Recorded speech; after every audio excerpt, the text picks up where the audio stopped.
بدون ما أطول عليكم يلا بينا نبدأ. بيبدأ في الملعب بمجموعة من المفترس وبيكون قائدهم بطلنا ويليام واللي بيكونوا بيدوروا على المسحور الأسود وبيطاردهم جماعة من البربر لكن بيقدروا يدللوهم وبيقربوا منبي وبيخيموا بالليل في إجابة وبيتكلموا عن مكان وجود المسحور الأسود وبيلاقي ويليام حجر مغناطيسي وبيحتفظ بيه لكن في شيء هدمهم وخد بالك مجموعته ويفضل هو وصديقه تفاعل واللي بيقدروا يدافعوا عن نفسهم وبيقطعوا إيد المسلوه اللي هدمهم وبيوقعوه من على الجبل وتاني يوم بيكملوا رحلتهم وبيلاقوا نفس مجموعة البربر بتهدمهم وبيفضلوا يهربوا منهم لحد ما بيلاقوا السور العظيم قدامهم وعليه دنور في حالة الاستعداد وبيستسلم ويليام وصديق اللي بيعلنوا عن حالة الطوارئ وبيتم استدعاء القادة وكل ده بيحصل بسبب ايد المخلوق اللي كانت مع وليه. تسألهم القائد عن المكان اللي لقوا فيه الايد دي بس ويليام بيقول لهم ان هو اللي قطعها لما هاجموا المخلوق ده بعد ما قتل مجموعته وانه كمان وقعه من فوق الجبل وبترجم لين كلامه للقائد وبقية الفرسان اللي بيكونوا مش مصدقين بس بيشوفوا اثار دم المخلوق على سيف ويليام فعلا وبيكون في شخص غريب بيتابع الموقف ده من بعيد وبتسأله عن سبب وجودهم وهي طبيعة شغلهم يقول لها انهم تجار وتعرضوا للسرقة لكن هي بتلاقيهم لابسين ملابس خاصة بالمقاتلين وبتقرر تقتل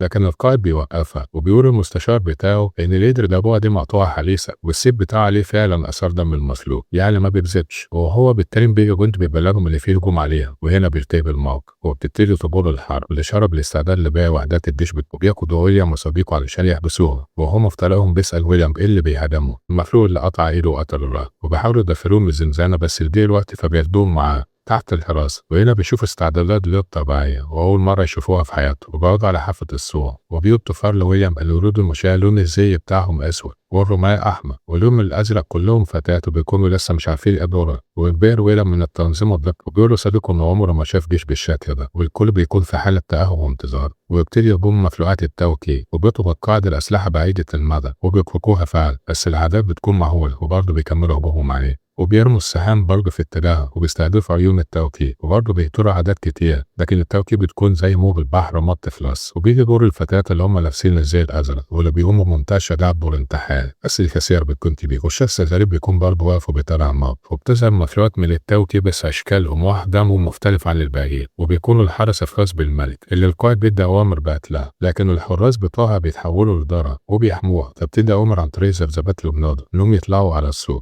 وبيندفعوا بأعداد مهولة على السور وويليام بيقول له صعب ان هم لو ما اتحركوش هيموتوا والحارس اللي هو مكلف بيهم بيروح هو كمان عشان يقاتل وبينادي ويليام على الشخص الغريب عشان يفكوه وفعلا بيجي يفكوه وبتهجم التوتي على الحابس بس ويليام بيتدخل مع صاحبه وبيقتلوه وبتهجم التالي وبرضه بيقتلوه وبتشوف القائد لين وهو بيحارب بشجاعة وبيقتل أي مخلوق بيقرب منه وهنا الملكة بتدي أمر لابنها بالانسحاب وفعلا بتضاف في التراب وبياخدوا جثث التوتي معاهم وما بيسيبوهاش وبيجي القائد وبيتكلم معاه وبيترجم لين وبيقول إنهم نالوا استحسان وهيسيبهم يرتاحوا وهيقابلهم على العشاء وبيجي الحارس وبيشكره على إنقاذ حياته وبيسهروا هنا في قاعة الطعام وهو بيقف القائد وباقي الفرسان وبيحييه وبتقول إن القائد بيشكرهم على شجاعته وبيسألهم واحد من الفرسان إزاي يكونوا بالمهارة ديت وأسلحتهم عادية ومش متطورة بس ويليام بيقول له إن سلاحه أفضل من أسلحته فبيضحك وبيطلبوا إنه يثبت كلامه وفعلا بياخد طفار سحن وبيحدفه في الهواء وبمنتهى السرعة بيضرب ويليام 3 أسهم في التيار السهم الأول بيخليه يغير اتجاهه والسهم الثاني بيكون ركيزة له على العمود والسهم الثالث بيكمل ثبات وبينبهر الجميع وبيقف لحيوه على وراه وبتقعد قبلين بمهارة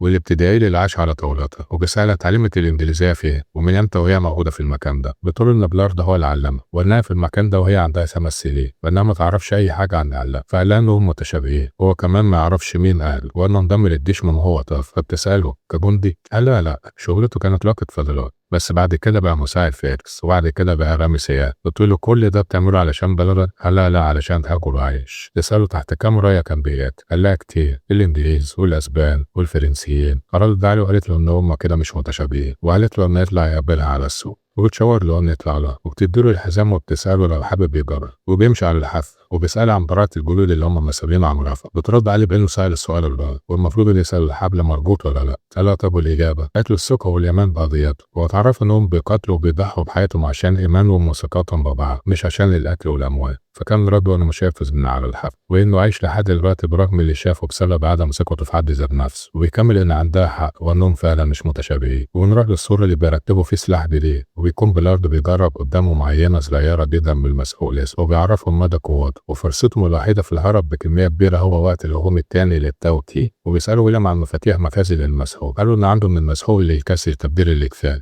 وبيستدعيه وانر اللي هو مستشار القائد، ويكون ماسك الحجر المغناطيسي وبيسأله لما كان بيقاتل التاوتي وقطع ايده كان الحجر بحوزته، فبيقول له ايوه. قال له لان الحجر ده فيه قوه غير مرئيه وممكن يساعدهم في الحرب ضد التاوتي. فبيسأله ويليام ايه قصه التاوتي وازاي اتولد، فبيحكي له انه من حوالي 20 قرن كان في امبراطور باشا وكانت الصين كلها بتعاني من ضربات، ومن ضرب الرب عليهم نزل نيزك على الجبل وحوله للروم الارض، وبتظهر التاوتي كل 60 سنه عشان تذكرهم ببشعه وانها بتاكل الحي والميت، وبتعمل الملكه بتاعتهم عشان تساعدهم على تكاثر بنسور، وانهم لو تخطوا السور العالم كله هيتعرض للقتل. وبيجيلهم انذار بان قوات البور بالغرب استفوا وبيطلعوا عشان يتحقق، وبيستعجب القائد انهم سابين الجثث وراها وبيشكوا في انه فخ، فبيشكلوا دورة قدام القائد، وبالفعل بيكون في واحده من التاوتي قدام، لكن القائد بيشوف انعكاس السيف واحده ليها كمان من وراه وبيستعد لها هو وليه، لكنها بتهاجمهم فبينقذ لين وبيقتلها، بس هو بيصاب بيه وبينصب لين قيادة الجيش وبيموت وبيجتمعوا، وعنده بيلوم على الحرب، وبيقترح ويليام انهم يجربوه على مخلوق من التاوتي، بس لين بتقول له ان مفيش شبكه تستحمل قوته، فبيقول لها انهم يصطادوه برمح مربوط في سلسله زي ما بيصطاد الحيتان في بلاده، وبيضرب منه طوفان، وبيفكروا هم هنا ليه اصلا، وبيقولوا له ده مش وقت بطولات، وبيجهزوا الرماح وبيديروها بمخدر قوي، وبيكون الضباب حادي بالراء، والكل بيكون في حاله تاهب وتردد، والارض بيقول للطفار ان ويليام متأخر بس بيأكد على انه هيجي في الميعاد،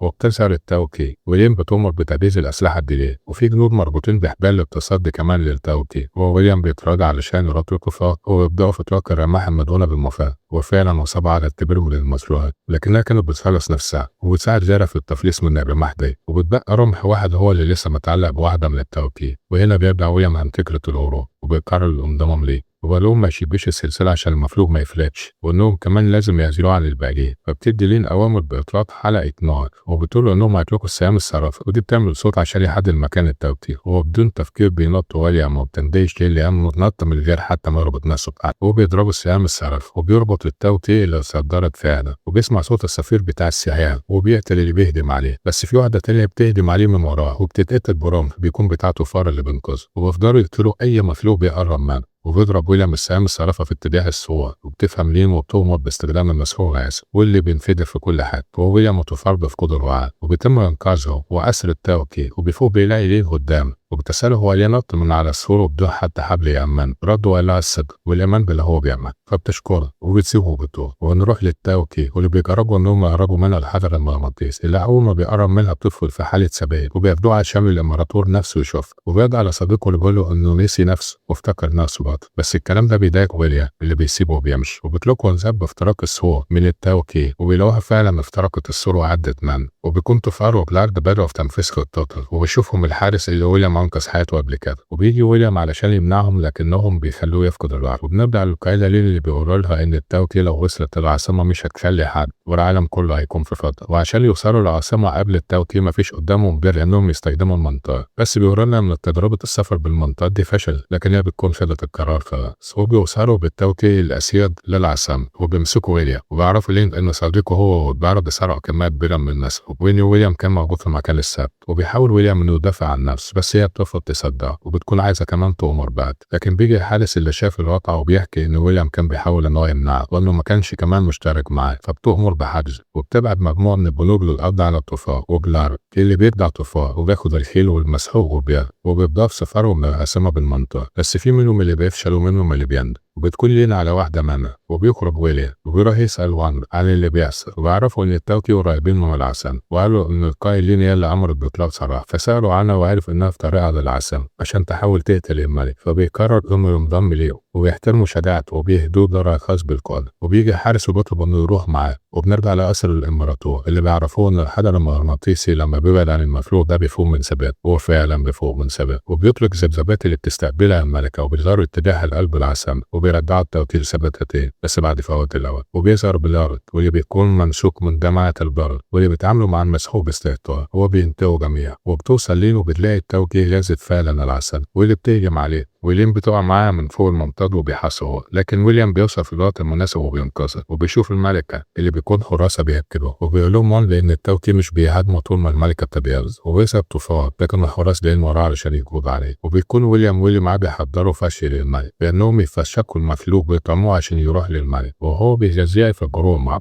لكن هم افتراهم بتهدم عليهم التوكي، وبيضحي الجندي بنفسه عشان ينقذ الباقيين، وبيفتحوا الأبواب وبيفكوا التوكي وبيبعدوا الحجر عنه، وبيصحى ويبصوا لهم بس الحجر في ايديه، فبيروح للقتل وبيخلص وبيروح على طول على الملك. الحراسة بيسمحوا له بالمرور وبيستعد ويليام عشان يفجرها، لكن الحراسة بيهربوا وهي بتؤمر الحراسة انهم يهاجموا الابرار، وون بيرمي الحجر ليه، والتاني مرة بينشل عليها ولي وبرضه الحراسة بينقذوه، لكن المرة دي الملكة بتشوف وبتؤمر جنودها القتل وبتثبت ليه الحبل بالبار، وبينطوا هما الاتنين قبل هجوم التوكي، وبيرمي ويليام الحجر على الحراس، ولين بترمي الرمل وفعلا بيسيبوا القتل، وبتنتقل الملكة هي وحراس، وبيرجع ويليام ولين للبرج اللي بيكون عليه التوكي، واللي بقى كلهم في حالة ثبات وشلل بموت الملكة بتاعته. من هنا بينتهي فيلمنا بتاع النهارده، اتمنى يعجبكم، ما تنساش تشترك في القناة عشان يوصلك كل جديد. سلام.